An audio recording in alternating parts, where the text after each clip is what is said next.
আজ থেকে শুরু হচ্ছে বিপিএল এর দ্বাদশ আসর। এখানে যারা এসেছেন প্রত্যেকেই 200 টাকার টিকিট কিনেছেন 1000 টাকা মূল্যে। কিন্তু অনলাইনে সম্পূর্ণ টিকিট বিক্রির পরও এমন কালোবাজারি কোথা থেকে আসলো প্রশ্ন কিন্তু থেকেই যায়। এখানে আসছি তো এবার ভাই বলছে যে টিকিট আছে আমাকে নেবেন, বলে আমি দেন ভাই। তো বলছে যে 200 টাকা টিকিট 1000 টাকা হবে।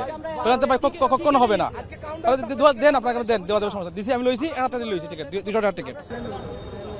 খেলা দেখতে আসা দর্শকরা জানান টিকিট অনলাইনে বিক্রি শুরু হওয়ার কয়েক ঘন্টার মধ্যেই বিক্রি হয়ে যায় 200 ও 400 টাকার সব টিকিট। খেলা উপভোগ করা লাগে আইছি, আমরা জাফলং থেকে আইছি ভাই।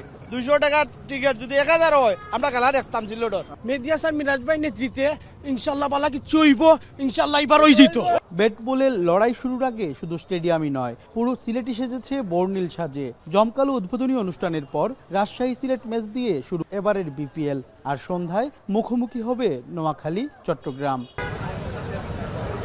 টিকিট কালোবাজারি, কোচ ম্যানেজমেন্ট দ্বন্দ্বসহ নানা বিতর্ক আর সমালোচনা এরই মাঝে বিপিএল এর দ্বাদশ আসরের সঙ্গী।